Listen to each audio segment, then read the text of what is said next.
आपका फिर से स्वागत है। बच्चों, मुझे विश्वास है कि आप सभी अच्छे ही होंगे और एग्जाम की तैयारी बहुत ही मन से, दिल से कर रहे होंगे। सभी बच्चों से मुझे उम्मीद है कि सभी बच्चे पूरा कंप्लीट मार्क्स 40 आउट ऑफ 40 लेकर के आए, तभी मेरा यह वीडियो बनाना सार्थक होगा। बच्चों, ये एक भी video YouTube channels per year यानी साल की कौन से ईयर में क्या घटना हुआ है, ये अब तक एक भी वीडियो नहीं है। तो मुझे कई सारे बच्चों ने यह प्रस्ताव भेजा, तो मैं उन्हीं से इंप्रेस होकर के ये वीडियो बना रहा हूं। एग्जाम के लिए ये वीडियो बहुत ही लाभकारी है। 2-3 बार अगर सुन लेंगे तो मेन ईयर में कौन कौन से साल में कौन कौन सी घटनाएं हुई है वो आपको याद हो जाएगा, तो आपको रटना नहीं पड़ेगा। तो जो भी बच्चे एग्जाम दे रहे हैं उन तक ये वीडियो जरूर पहुंचाएं बच्चों। चलिए चलते हैं।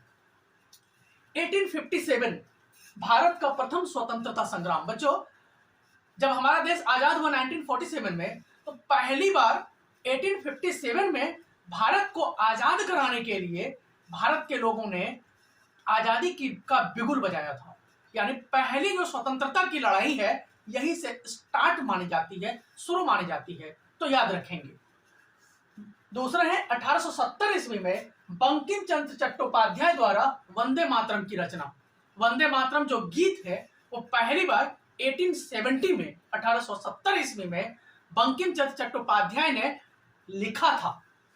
तीसरा है 1885 कांग्रेस पार्टी की स्थापना। जो कांग्रेस पार्टी आज आप देख रहे हो, उस पार्टी की पहली बार जो स्थापना थी 1885 ईस्वी में हुई थी और यह स्थापना बंबई में किया गया था। और इस पार्टी का जो अध्यक्ष था, प्रथम अध्यक्ष, वो कौन था? WC बनर्जी, व्योमेश चंद्र बनर्जी। इस पार्टी को स्थापना करने में A.O. ह्यूम, एलन एक्टोवियन ह्यूम ने बहुत ही इंपॉर्टेंट भूमिका निभाया था। तो ध्यान रखेंगे ये ईयर। नेक्स्ट है 1905 ईस्वी में। 1905 ईस्वी में जो भारत माता का पिक्चर है, जो भारत माता हम कहते हैं ना, भारत पिता क्यों नहीं कहते, माता कहते हैं, तो भारत को आजाद कराने के लिए एक तस्वीर बनाई गई और सभी भारतीयों से यह रिक्वेस्ट किया गया कि जिस तरह से एक बेटा अपनी मां की इज्जत बचाने के लिए सब चीज कुर्बान कर देता है, उसी तरह से भारत माता को बचाने के लिए भारत के सभी लोग एकजुट होकर के अपने देश को आजाद कराएं। तो भारत माता की पहली बार जो पिक्चर थी, तस्वीर थी, वो 1905 ईस्वी में अवनींद्रनाथ टैगोर ने बनाया था। नेक्स्ट है 1906 मुस्लिम लीग पार्टी, जो बांग्लादेश की आज मेन पार्टी है, उस मुस्लिम लीग पार्टी, पहले तो बांग्लादेश था नहीं ना, पाकिस्तान था, भारत ही में सब मिला हुआ था। तो मुस्लिम लीग पार्टी की स्थापना 1906 ईस्वी में बांग्लादेश के जो व्यक्ति थे उन्होंने ही आगा खान एवं सलीमुल्लाह खान ने किया था। नेक्स्ट है 1907 जो कांग्रेस पार्टी की स्थापना 1885 ईस्वी में हुई थी, उस पार्टी का विभाजन, बंटवारा 2 भागों में हो गया। और क्यों हो गया था कि इस पार्टी में गरम दल और नरम दल दो भागों में यह पार्टी डिवाइड हो गई। गरम दल और नरम दल क्या था, मैंने इससे पहले जो नेशनलिज्म इन इंडिया में का वीडियो बनाया है उसमें बताया है। गरम दल और नरम दल, भारत को आजाद कराने के लिए भारत में 2 टाइप के लोग थे, 2 ग्रुप के लोग थे।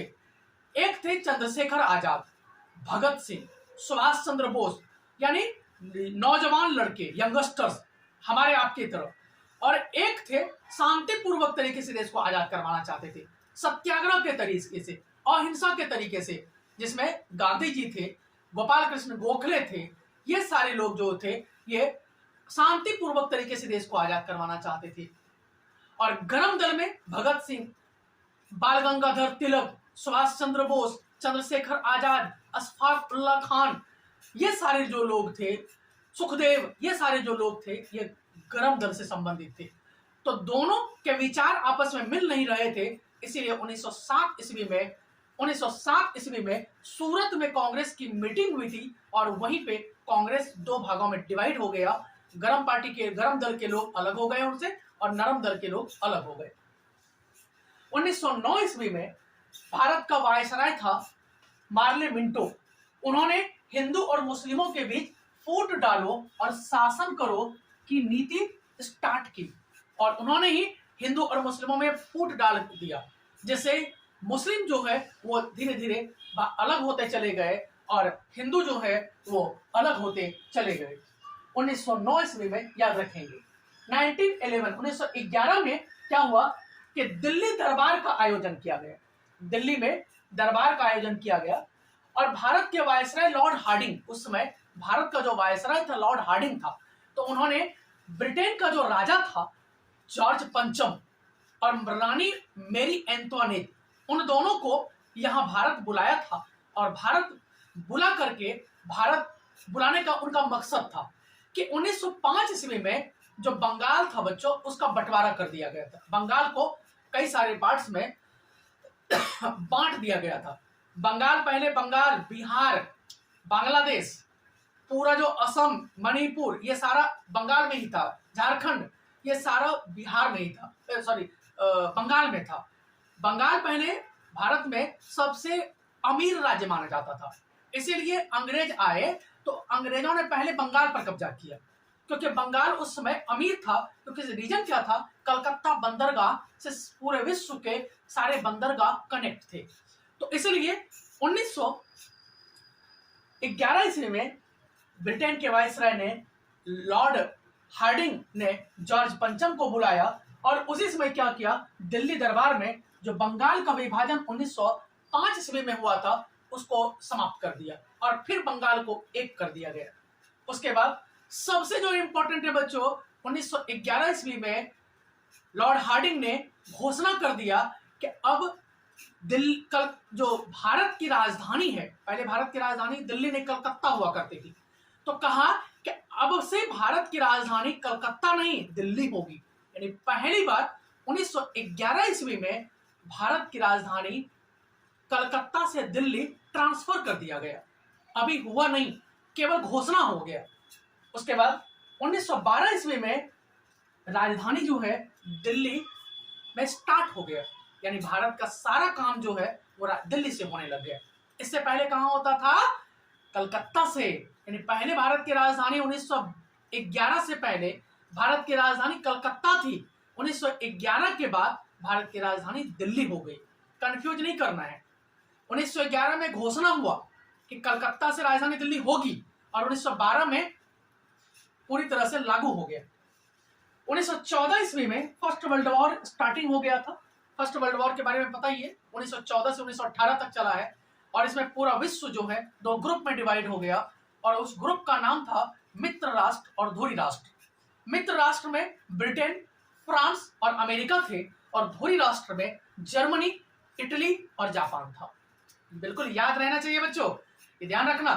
बार बार 2-3 बार जब वीडियो को सुनेंगे हर चीज क्लियर हो जाएगा। 1915 ईस्वी में गांधी जी का दक्षिण अफ्रीका से भारत में आगमन। बहुत important dates, years. Gandhi ji पहले दक्षिण अफ्रीका गए थे। अब कब गए थे, 1990 ईस्वी में। और आए कब लौट करके, 1915 ईस्वी में, सॉरी 1890 ईस्वी में गांधी जी दक्षिण अफ्रीका गए थे और 1915 ईस्वी में गांधी जी दक्षिण अफ्रीका से भारत लौट करके आए। तो 1915 ईस्वी में गांधी जी भारत आए लौटकर। कहां से आए बच्चों, दक्षिण अफ्रीका से। 1916 लखनऊ समझौता। 1916 में लखनऊ में एक मीटिंग रखा गया और उसमें उस मीटिंग के जो हेड थे अंबिका चरण मजूमदार, उस कांग्रेस की मीटिंग रखी गई। कांग्रेस की मीटिंग हर साल अलग अलग शहरों में होती थी, कांग्रेस पार्टी की मीटिंग। तो कांग्रेस पार्टी की जो मीटिंग हुई 1916 में लखनऊ में, उसमें इंपॉर्टेंट क्या था कि जो 1907 ईस्वी में गरम दल और नरम दल फूट हो गया था, अलग अलग हो गए थे, वो दोनों एक हो गए। क्योंकि इन लोगों को लग गया कि भैया जब तक भारत के सभी लोग एक होकर के आजाद लड़ाई नहीं लड़ोगे तब तक अंग्रेजों से जीत नहीं पाओगे। तो अंग्रेज अगर चालाक थे तो भारत के लोग भी कम समझदार नहीं थे। तो 1916 ईस्वी में गरम दल और नरम दल और मुस्लिम लीग सभी एक हो गए और स्वराज की प्राप्ति का प्रस्ताव भी पारित हो गया। कहा अब हम लोग अपने देश में स्वराज को पाने के लिए युद्ध करेंगे। उसके बाद 1917 में गांधी जी का प्रथम सत्याग्रह, चंपारण सत्याग्रह शुरू हुआ। और ये चंपारण सत्याग्रह बिहार के चंपारण में नील किसानों के विरोध में किया गया था। नेक्स्ट है 1918 में महात्मा गांधी द्वारा अहमदाबाद सूती कपड़ा मिल कारीगरों का सत्याग्रह, वीडियो बना चुका हूं इस पर। क्या हुआ 1918 में? अहमदाबाद में सूती कपड़ा का जो मजदूर था, कंपनी में काम कर रहे वाले हड़ताल कर्मी, वो अपने बोनस की मांग कर रहे थे, सैलरी बढ़ाने की मांग कर रहे थे, लेकिन जो मिल मालिक था वो राजी नहीं थे। अंतिम में गांधी जी ने मजदूरों का सपोर्ट किया और हड़ताल का सपोर्ट करने के बाद 4-5 दिन तक वो हड़ताल पे रहे, भूख हड़ताल किया इन्होंने, और अंतिम में अंग्रेजों को हार माननी पड़ी और गांधी जी की जीत हुई। और उसके बाद खेड़ा जिले के किसानों का सत्याग्रह। खेड़ा में क्या हुआ था? फसल नष्ट हो गई थी और इस प्रकार फिर भी अंग्रेज जो है टैक्स वसूल रहे थे। तो गांधी जी को इस बात का पता चला और गांधी जी ने किसानों का साथ दिया और गांधी जी की यह तीसरी जीत थी। इन तीनों जीत ने गांधी जी को पूरे भारत में फेमस कर दिया। उसके बाद फर्स्ट वर्ल्ड वॉर की समाप्ति 1918 ईस्वी में फर्स्ट वर्ल्ड वॉर खत्म हो गया और इसके लिए जर्मनी को दोषी ठहराया गया। बच्चों 1919, आप सभी बच्चे 1919 के ईयर से बहुत अच्छे से वाकिफ हो। आपने अगर वीडियो मेरा देखा होगा तो आपको पता होगा 1919 में कई सारे इंसिडेंट हुए थे जो भारत में राष्ट्रवाद को प्रेरणा दे रहे थे। 1919 में क्या हुआ है? एक तो रॉलेट एक्ट पारित हुआ था। रॉलेट एक्ट के बारे में मैंने बताया था कि 1919 में ब्रिटेन सरकार ने एक कानून बनाया था और इस कानून में यह प्रावधान था कि भारत के किसी भी व्यक्ति, किसी भी नेता के ऊपर अगर ब्रिटेन सरकार को, ब्रिटेन पुलिस को शक होता है कि यह व्यक्ति देश में आतंक क्रांतिकारी घटनाएं कर रहा है या किसी भी तरह का शक होता है, तो किसी भी भारतीय को 2 साल के लिए जेल में डाला जा सकता था और वह व्यक्ति 2 साल तक जेल से बाहर नहीं निकल सकता।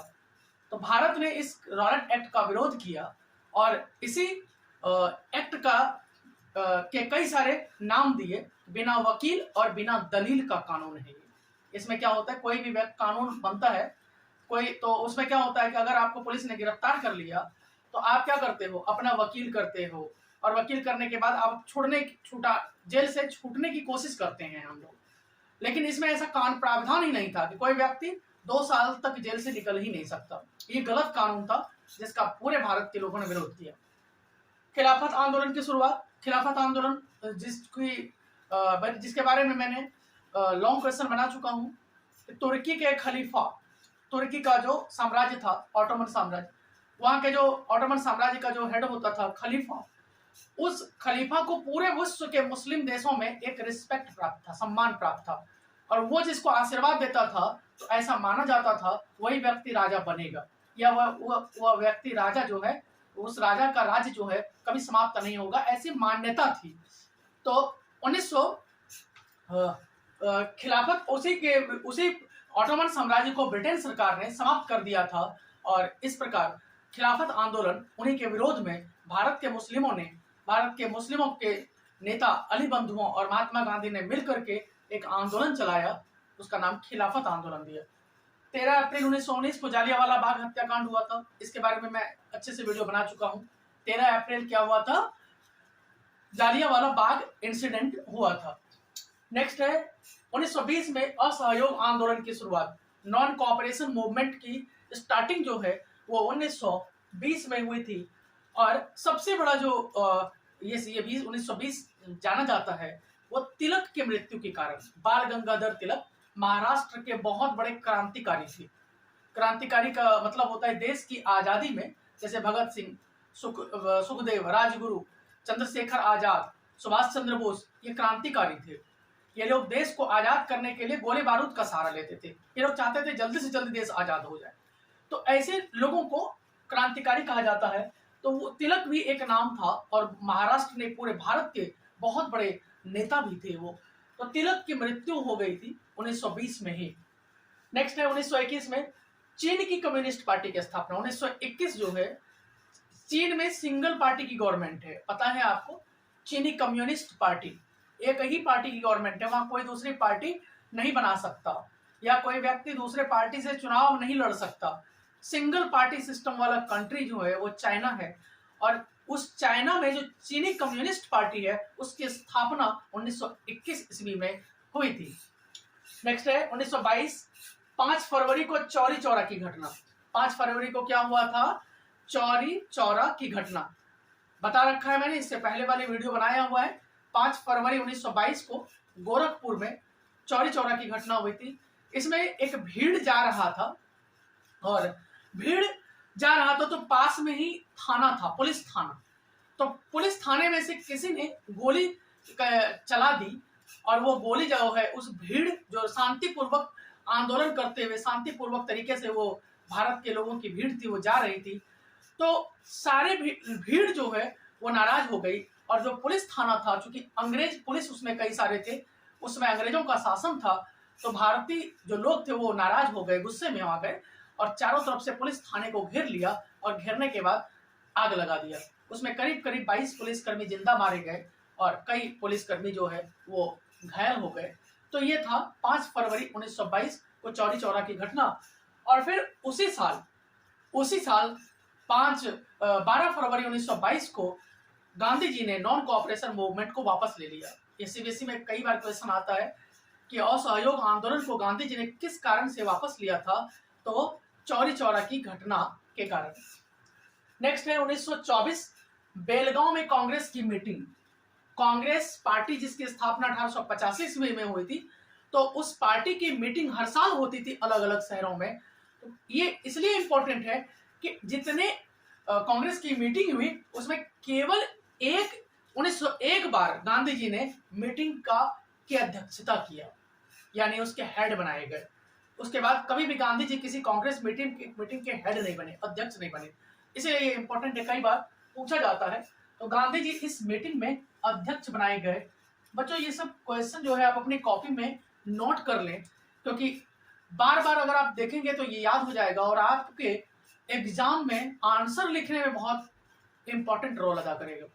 अगर आप आंसर लिख रहे हो और कहीं बीच में एक आध डेट डाल दिया तो आपका कंप्लीट मार्क्स आएगा। और 40 आउट ऑफ 40 जितने भी बच्चे हमारे चैनल से जुड़े हुए हैं वो सारे, मुझे पूरी उम्मीद है कि आप सबसे अच्छे मार्क्स लेकर के आएंगे। नेक्स्ट है 1925, 9 अगस्त 1925 को काकोरी में क्रांतिकारियों ने अंग्रेजी खजाना ले जा रही ट्रेन को लूट लिया। ये एक है कि सहारनपुर से कानपुर के बीच में ट्रेन चलता था, और एक बार क्या हुआ कि सहारनपुर से ट्रेन चली और लखनऊ के लिए रास्ते में काकोरी रेलवे स्टेशन पड़ता है। जो बच्चे वहां के होंगे वो जान रहे होंगे, या जो बच्चे इटावा के आसपास के होंगे वो बच्चे जान रहे होंगे कि वहीं पे तो भगत सिंह, सुखदेव, राजगुरु, इन सब लोगों ने, चंद्रशेखर आजाद, इन सब लोगों ने मिलकर के प्लान किया कि भाई अगर हमें देश को आजाद करना है तो हमारे पास बंदूकें, हमारे पास खजाना, हमारे पास पैसे चाहिए, तो हम पैसे लाएंगे कहाँ से। तो इन्होंने सोचा कि क्यों ना वो ट्रेन जो है, जो खजाना अंग्रेजों का है, वो यहाँ से वहां से वहां जाता है, बीच में हम लोग लूट लेंगे, तो हमारे हाथ में कई सारे गोले बारूद आ जाएंगे, जिससे हम अंग्रेजों को उन्हीं के गोले बारूद से उनको हराएंगे। तो ट्रेन को लूट लिया, उसमें कई हजार करोड़ रुपए इन लोगों के हाथ लगे, और कितने हजार गोले कारतूस हाथ लगे, बंदूकें हाथ लगी, और उन बंदूकों से इन लोगों ने अंग्रेजों को भगाने में, अंग्रेजों को हराने में इन लोगों ने सहारा लिया। उस पैसे से इन्होंने अपना घर नहीं बनाया। बच्चों ये ध्यान रखेंगे कि ये अपने लिए नहीं कर रहे थे, ये देश को आजाद कराने के लिए ये लोग इतना बड़ा रिस्क ले रहे थे कि खजाना लूट ले रहे थे, ट्रेन लूट ले रहे थे, लेकिन केवल ये अपने स्वार्थ के लिए नहीं कर रहे थे। ये इनके अंदर देश प्रेम किस कदर भरा हुआ था, ये अंदाजा हम बैठ करके नहीं कर सकते। ये तो वही व्यक्ति, उस समय के जो लोग होंगे वो इसको देख रहे होंगे, हम लोग तो केवल महसूस कर सकते हैं। नेक्स्ट है 1928 में साइमन कमीशन भारत आया था। साइमन कमीशन क्या था पता ही है, 7 सदस्यों की एक टीम थी जो ब्रिटेन सरकार ने भारत में भेजी थी, ताकि भारत में स्वशासन के लिए, संविधान निर्माण के लिए यहाँ जो है बात विचार किया जा सके, कोई रास्ता निकाला जा सके। लेकिन चूंकि इस कमीशन में 7 सदस्य मेंबर अंग्रेज थे, कोई भी भारतीय नहीं था, इसलिए पूरे भारत के लोगों ने इसका विरोध किया। यहां तक भी ठीक था, पूरे भारत के लोग अपने शहरों में, अपने वहां शहर के जो नेता थे वो लोकल पब्लिक को लेकर के विरोध कर रहे थे। तो एक घटना लाहौर में घटी 1928 में। कि लाहौर में क्या घटी कि लाला लाजपत राय इसी कमीशन का विरोध कर रहे थे। इनके साथ हजारों की संख्या में प्रोटेस्टर्स थे, विरोधी थे, और ये लोग विरोध करते हुए शहर में जा रहे थे। वही लाहौर है जो आज पाकिस्तान में है, पहले भारत में था, इंडिया में था। तो लाला लाजपत राय पर वहां का जो पुलिस ऑफिसर था सॉन्डर्स, उन्होंने लाठीचार्ज कर दिया, और लाठीचार्ज में लाला लाजपत राय खून से लथपथ हो गए, और इस प्रकार 2 दिन के बाद उनकी मौत हो गई। तो मौत होने के बाद उन्होंने ये भी कहा था कि मेरे सिर पर लाठी का एक एक प्रहार अंग्रेजों के कफन के कील साबित होंगे। तो इस प्रकार उनका एक जो स्टेटमेंट था वो बहुत प्रसिद्ध है हमारे इतिहास के स्टूडेंट के बीच में। तो बच्चों, इस प्रकार ये घटना बड़ा ही इंपॉर्टेंट है हमारे लिए। 1929 में कांग्रेस की लाहौर में मीटिंग, कांग्रेस की एक और मीटिंग 1929 में लाहौर में हुई, और पहली बार तिरंगा झंडा फहराया गया था 1929 में। 31 दिसंबर 1929 को रावी नदी के तट पर आधी रात को चुपके से तिरंगा झंडा फहराया गया था। भारत में झंडा, भारत का अपना झंडा नहीं फहरा सकता था। भारत में किसका झंडा फहरता था? ब्रिटेन का। तो भारत का जो तिरंगा झंडा आज जो हम लहराते हैं, फहराते हैं, वो झंडा पहली बार 31 दिसंबर, याद रखेंगे डेट, 1929 को अर्धरात्रि, आधी रात को चुपके से लाहौर के रावी नदी के तट पर जवाहरलाल नेहरू ने फहराया था, और उनके साथ कई सारे लोग थे। उसके बाद 1929 में ही भगत सिंह बटुकेश्वर दत्त ने असेंबली पर बम फेंका था। असेंबली पर बम का मतलब था कि मीटिंग चल रही थी और बहुत सारे भारत के जो नेता थे वो मीटिंग ले रहे थे असेंबली में।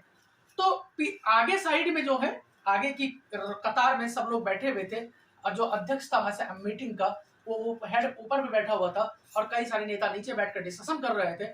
पीछे का डेस्क कई सारा खाली था, और भगत सिंह और उनके साथियों ने खाली डेस्कों पर बम फेंका। तो अगर उन लोगों को मारना ही होता अंग्रेजों को, तो वो जहां मीटिंग चल रही थी भीड़ पर मार दे, गोली बम फेंक देते, लेकिन उन्होंने ऐसा नहीं किया। और बम फेंक करके ये कहा, खाली डेस्कों पर बम फेंक करके ये बोला, भगत सिंह ने नारेबाजी किया कि बहरी कानों को सुनाने के लिए हमने ये बम फेंका है। और बम फेंकने के बाद उन्होंने गिरफ्तारी दिया अपना। अगर ऐसा कुछ होता उनके मन में, वो भाग जाते, लेकिन वो भागे नहीं। कहा मुझे गिरफ्तार करो, मैंने कोई अपराध नहीं किया। देखो कि हिम्मत भगत सिंह का या उनके साथियों का। कहा मैंने कोई अपराध नहीं किया, अगर मुझे मारना होता तो मैं भीड़ पर मारता ना बम। सच बात भी है। खाली डेस्कों पर बम फेंका ताकि जो ब्रिटेन के लोग बहरे थे उनको सुनाया जा सके, उनको जगाया जा सके कि भाई भारत भारतीयों का है, और आप लोग हमारे देश पर कब्जा क्यों करके रखे हुए हो? जब तक व्यापार था तब तक ठीक था, अब हमारे देश को आजाद कर जाओ, ऐसा ये लोग कहते थे। तो ये था 1929। 1930 में सविनय अवज्ञा आंदोलन, civil disobedience movement, salt revolt, ये सारा आंदोलन जो है हुआ था। और 1930 में ही डॉक्टर भीमराव अंबेडकर साहब ने दलित वर्ग एसोसिएशन का गठन किया था। बड़ा इंपॉर्टेंट क्वेश्चन है ये, वैसे पेपर में कई बार पूछा गया है। दलित वर्ग एसोसिएशन की स्थापना किसने किया? भीमराव अंबेडकर साहब ने। याद रखेंगे बच्चों, भीमराव अंबेडकर। नेक्स्ट है 31 में, बड़ा फेमस है, सभी बच्चे जो 10th क्लास के बच्चे होंगे सबको पता होगा। 23 मार्च 1931 को भगत सिंह, सुखदेव एवं राजगुरु को फांसी दे दिया गया था। बड़ा इंपॉर्टेंट है, जब 23 मार्च आता है तो हम लोग मौन धारण कर लेते हैं उस दिन, या 2-5 मिनट का जो शांतिपूर्वक सम्मेलन करते हैं ताकि उनकी आत्मा को शांति मिले। इतने बड़े देश के क्रांतिकारी, राष्ट्रवादी, देश प्रेमी जो शायद ना हुआ ना होगा भगत सिंह जैसा। तो भगत सिंह, सुखदेव और राजगुरु को फांसी हो गया था 23 मार्च को। और 1931 में ही गांधी इरविन समझौता भी हुआ था। गांधी इरविन समझौता क्या था कि जो 1930 ईस्वी में सविनय अवज्ञा आंदोलन हुआ था, सिविल डिसोबीडियंस मूवमेंट, तो इतना तेजी से वो फैल गया, तो अंग्रेजों को लगने लगा कि अब अगर गांधी जी से समझौता न किया जाए तो यह आंदोलन समाप्त नहीं होगा, और आंदोलन समाप्त नहीं होगा तो अंग्रेजों को राज करना बहुत मुश्किल हो जाएगा। तो अंग्रेजों ने क्या किया, एक तरह से लॉलीपॉप दे दिया भारत के लोगों को, और गांधी जी उसमें फंस गए। क्या क्या, गांधी जी ने 11 डिमांड अंग्रेजों के सामने रखा, और सारी डिमांड अंग्रेजों ने मान लिया।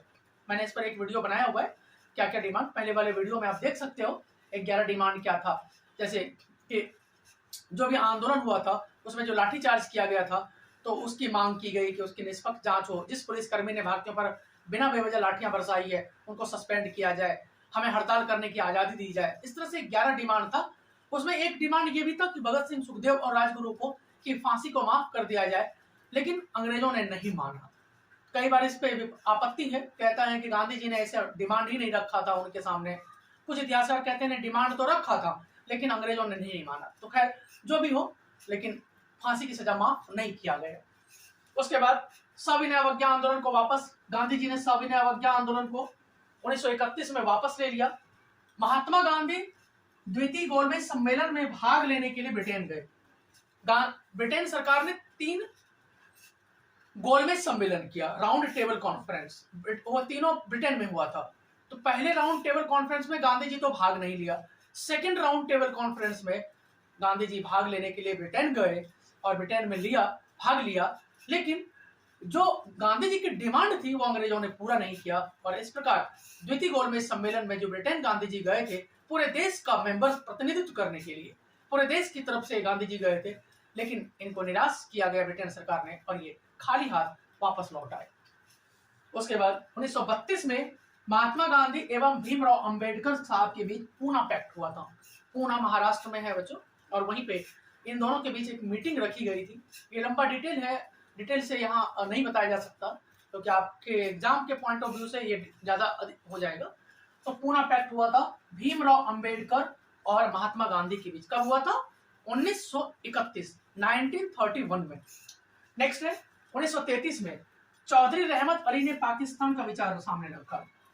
ब्रिटेन में एक स्टूडेंट था चौधरी रहमत अली, पाकिस्तान का स्टूडेंट था, ब्रिटेन में रह करके पढ़ाई कर रहा था। उन्होंने पहली बार भारत से अलग देश बनाए, मुस्लिमों के लिए अलग कंट्री बनाने पर विचार रखा और उसका नाम पाकिस्तान रखा। पाक मतलब पवित्र और स्थान मतलब हिंदुस्तान से कटकर स्थान बना था, हिंदू प्लस स्थान, उसी तरह से पाक प्लस स्थान, पाकिस्तान। उन्होंने जब ये इनका जो एडिटोरियल था जब ब्रिटेन के न्यूज़पेपर में छपा, क्योंकि ये रिसर्चर थे, ये नॉर्मल व्यक्ति नहीं थे, स्टूडेंट बहुत फेमस थे ये लोग, तो इनका जब रिसर्च वहाँ के पेपर में छपा तो ये भारत में ये न्यूज आई कि भाई भारत से अलग कंट्री बनाया जाएगा और वो एक मुस्लिम कंट्री होगा और उसका नाम पाकिस्तान रखा जाएगा। तो पहली बार पाकिस्तान नाम जो है वो चौधरी रहमत अली ने दिया था। उसके बाद 1935 में भारत शासन अधिनियम पारित, जो संविधान हमने 1947 में 1947 में बनाना शुरू किया था, उस संविधान में सबसे अधिक जो कानून था वो 1935 के भारत शासन अधिनियम से था, 1935 के। और इसी साल प्रांतीय सरकार का गठन हुआ। हर प्रांतों में अलग अलग सरकार का गठन जो है इसी साल किया गया था। नेक्स्ट क्वेश्चन है बच्चों, 1939 द्वितीय विश्व युद्ध की शुरुआत, सेकेंड वर्ल्ड वॉर फिर दोबारा से स्टार्ट हो गया और सेकेंड वर्ल्ड वॉर में पूरा विश्व जो है 2 ग्रुप में बट गया था, मित्र राष्ट्र और धुरी राष्ट्र। फिर जर्मनी के कारण सेकेंड वर्ल्ड वॉर शुरू हो गया और इस वॉर में क्या हो गया, मित्र राष्ट्र में फिर वहीं से ब्रिटेन, फ्रांस और अमेरिका, और धुरी राष्ट्र में जर्मनी, इटली, जापान, ये सारे कंट्री थे। उसके बाद 1940 में मुस्लिम लीग पार्टी था जिसकी स्थापना 1906 ईस्वी में हुआ था, मैंने बताया था इस वीडियो के स्टार्टिंग में। उसकी लाहौर में एक मीटिंग हुई, लाहौर में, और वहां पे पहली बार कहा गया कि भाई पाकिस्तान एक अलग देश बनेगा। पहली बार उसके मीटिंग में सभी मुस्लिम जो नेता थे उन्होंने मीटिंग रखा लाहौर में, और उस मीटिंग में ये बात खुलकर के सामने आई कि अब एक अलग कंट्री हम बना करके रहेंगे और उसमें मुस्लिमों के लिए एक अलग देश बनेगा और उसका नाम पाकिस्तान होगा। नेक्स्ट है 1942 भारत छोड़ो आंदोलन की शुरुआत, भारत छोड़ो आंदोलन, क्विट इंडिया मूवमेंट की स्टार्टिंग हुई और इसी ये इंडिया का लास्ट आंदोलन था, जिसके बाद गांधी ने कहा इस आंदोलन में ऐसा करो कि इससे अंग्रेजों को देश छोड़ने पर मजबूर कर दो, ऐसा करो कि कोई भी व्यक्ति जो है अंग्रेजों को कॉपरेट करना बंद कर दो। और उसी साल क्या हुआ, गांधी जी ने करो या मरो का नारा दिया।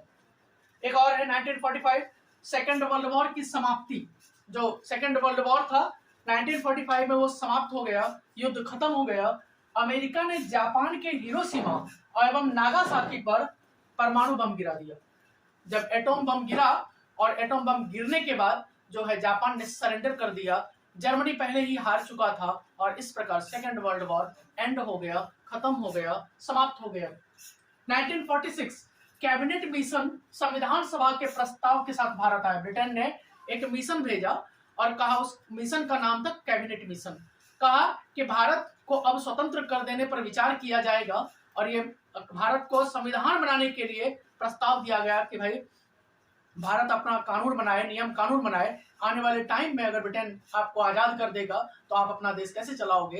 तो उसी साल जो है 9 दिसंबर 1946 को एक भारत में संविधान बनाने के लिए मीटिंग हुई और सच्चिदानंद पांडे जो है वो उसके सच्चिदानंद सिन्हा उसके अध्यक्ष बनाए गए। फिर 2 दिन के बाद डॉक्टर राजेंद्र प्रसाद को संविधान सभा का अध्यक्ष बनाया गया और इस प्रकार जो है 1946 इंपॉर्टेंट है। 1947 देश को आजादी प्राप्त हुई। भारत और पाकिस्तान 2 अलग कंट्री में बट गया।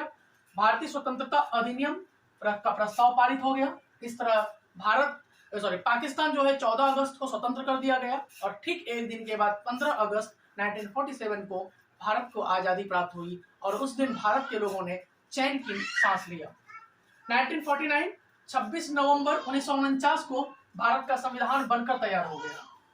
उसके बाद 26 नवंबर को भारत का संविधान 26 नवंबर 1949 संविधान बनकर के तैयार हो गया और भारत का संविधान बनने में 2 वर्ष 11 महीने और 18 दिन लगे, याद रखेंगे।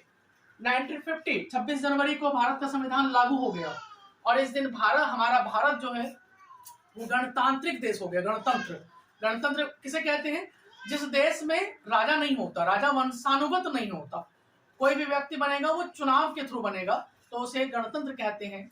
तो इस प्रकार हमारा देश जो है वो संवैधानिक कंट्री बन गया।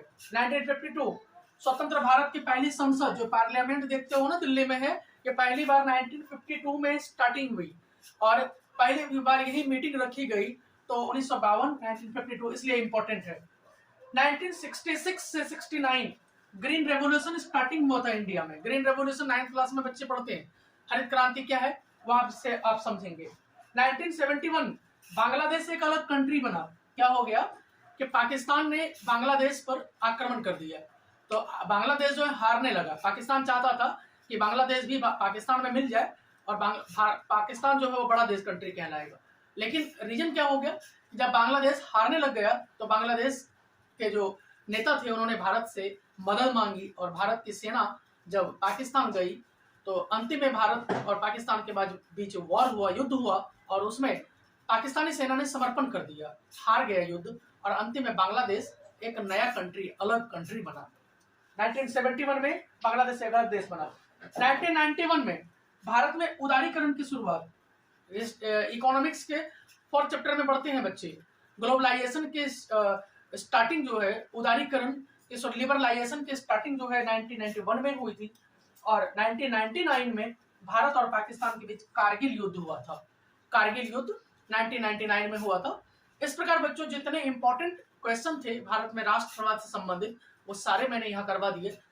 तो इस प्रकार बच्चों इस वीडियो को आप अधिक से अधिक बच्चों तक शेयर करें और जितने मैंने घटनाक्रम बताए हैं यहाँ पे ईयर वाइज आपको जो भी घटनाक्रम हुआ था वो बताए हैं, उसको कॉपी में जरूर नोट करिए। और जो भी बच्चे 9th से 10th में जा रहे हैं, 10th का पेपर दे रहे हैं, वो सारे बच्चे एक दूसरे तक वीडियो पहुंचाने में उनकी मदद करें और बार बार वीडियो को देखें बच्चों और बार बार आप रिवाइज करें। बहुत बहुत शुभकामनाएं सभी बच्चों को मेरे तरफ से बोर्ड एग्जाम्स की और सभी बच्चे मन से पढ़ाई करें और अच्छा मार्क्स प्राप्त करें। बहुत बहुत धन्यवाद। बहुत बहुत